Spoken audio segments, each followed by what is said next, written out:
All right, fellas, welcome back. We got another one on deck. This time it's MVP MMA. The Netflix card, it's going to be Ronda Rousey, Gina Carano, Francis Ngannou, Felipe Lins, Mike Perry versus Nate Diaz. Now, get me into the event screen. Their website's already better than UFC, first of all. But let's go ahead and check this out. All right.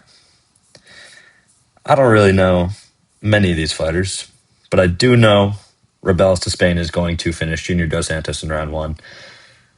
Watching this guy Karate Combat do his thing after getting out grappled in the UFC, I guess he's back to MMA. He could be getting grappled now, but I just don't see anything like that happening. JDS's chin has got to be still suspect. And I think Rebels to Spain gets a round one knockout.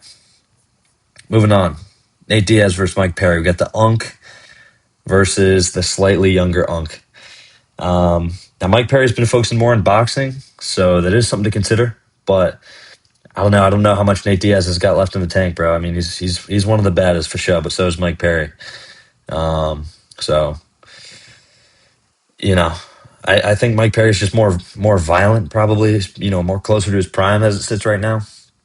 And I don't know that he goes out there and finishes him because Nate Diaz is Nate Diaz, but I think Mike Perry is probably going to walk him back a little bit more, a little bit be more the aggressor. I think Mike Perry takes it. And that's it. That's going to be the card. No, it's the last interesting one on the card. Next up we got Francis Ngannou versus Felipe Lins. This one, I don't know if you guys saw their face off, but it's just not even close to the same size. Lins fought at light heavyweight in the UFC, and now he's fighting, what many consider to be one of the greatest UFC heavyweights of all time. I'm not one of those people. I think there's some level of things outside of the octagon that don't help with it. But Francis Ngannou is still Francis Ngannou, so I think he's going to go over there and get a round one finish over Felipe Lins by motorcycle. I mean by knockout. He's going to go out there and just out physicality him. Felipe Lins is just going to get chinned. There's just nothing more to it. I think round one finish is like minus 400. So, you can safely put it on that. I don't see there being too much competition here. And for the main event of the evening, you have Ronda Rousey and Gina Carano. Ronda Rousey's going to go out there and finish her again.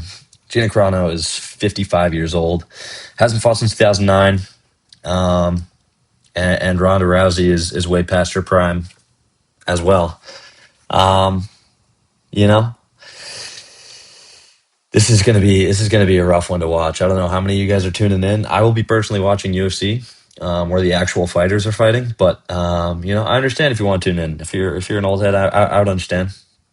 But for this to be talked up and hyped as it's been is pretty crazy. Gina Carano I don't even think Netflix was around the last time that she fought. So Ronda Rousey is going to go out there and finish her. Ronda Rousey's been just steaming this whole time, bro. She wants to go out there, get on the mic and talk some shit about the UFC and say that she's so much better than the UFC and this and that. But man, I'm just tired of talking about her. But she's gonna go out there and get a finish over Gina Carano. That's great. This is gonna be a good moment for her. I hope she gets everything that she wants and more. But man, this is a rough card. I don't know why we're hyping this up so much, but people are gonna be watching. People are gonna be tuning in. Hopefully, people are gonna be watching the video, and we'll see what happens. There's gonna be talk, so we'll see. We'll see. I'm more excited for the UFC. Tune into Allen versus Melky Costa. And I'll see you guys in the next one. Peace.